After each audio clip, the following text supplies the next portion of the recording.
Well, take a look at this. It's all from Chef Brian Ingram's latest project, the Velvet Antler. Not just a bar, but it feels like a Northwoods refuge inside of the Nome in St. Paul, and is where wild game lodge suppers meet speakeasies. Chef Brian Ingram joining us now with more on what you can expect if you go there. I can tell you it smells absolutely phenomenal. Awesome. Thanks for being here. Yeah. What an interesting concept. It's kind of wild game. Yeah. More in an approachable way. Yeah, so I grew up in Alaska. So for me, wild game was always part of what I did. I started grilling at my aunt and uncle's restaurant, Flip's Fly-In Coffee Shop, Homer, Alaska. So I grew up cooking in lodges and everything. So how do we bring the Northwoods of Minnesota into a restaurant? So we remodeled the entire upstairs of the Nome, turned it into this Northwoods cabin.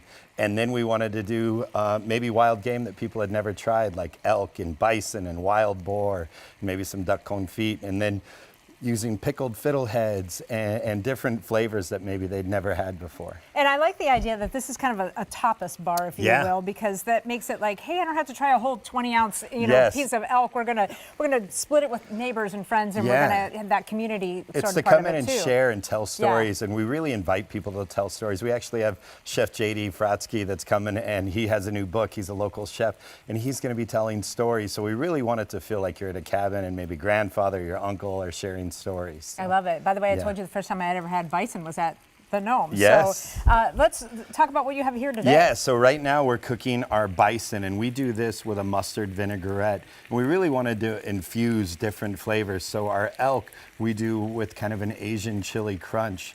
Our kofta over on the left, it's a Greek yogurt, but it's also done with the smoked soy and all these spices. I actually just got back from the Middle East, so the spices you see on the table, I go through the spice market and get hundreds of pounds of spices, so going through customs is really fun. I know, you were telling me that story, and I thought that was hilarious. So you travel to the Middle East, and you truly just bring all this back with you. I mean, how do you not go to as a chef, go to the world's oldest spice market that's 2,000 years old and buy spices and bring them back? I feel like that would be something that would, me alone, I would want to come to your restaurant just to try that, just to know that it came from across the world. It's so fun, and they do these amazing blends. You just walk in and they say, meat, chicken, lamb, fish, goat, what do you want? And then they have these amazing custom blends. Talk to me a little bit about this dish here, because I like this interesting mix of different cultures and spices and things that you have going so it's almost like a brie cheese, and then it's wrapped in spruce. So you have this kind of florally pine spruce flavor on that, and then why not serve it with some wontons and some chips? So instead of a traditional cracker,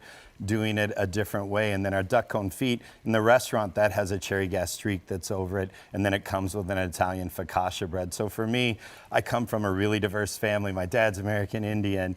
I grew up in Alaska. My kids are from the Philippines. So I love infusing flavors and just introducing people to flavors maybe they haven't tried. And what's this one? This is our elk that does the chili crunch. So we've got soy in there, we've got some fermented garlic in there, and we also have some spice. It's a little heaty on it, so for the Minnesotans, it might be a little warm for you. And what are you cooking in the pot So there? this is our polenta. So we do a nice cheesy polenta that we serve underneath that bison with the mustard. So you've got this cheesy polenta that goes underneath it. Then you have that bison, and then you have that vinegar that just eats really well with it. I'm okay. I was going to guess polenta, but I was afraid because there's so much interesting going on here. But I love polenta so very much, and you add cheese to it, and everything's good, right? And I'll just take that. Yes, I don't even need the I'll rest just of have it to a go. quart of polenta. That's awesome. Well, we're going to try this, but it's just an absolutely wonderful smells and just a cool concept, and we appreciate you sharing this with us. If you'd like to check out Velvet Antler, all you have to do is head to the Nome Craft Pub in St. Paul. They're open Thursday through Monday, 6 p.m. till midnight, and you actually can make reservations online to make sure you get your spot. We'll be right back.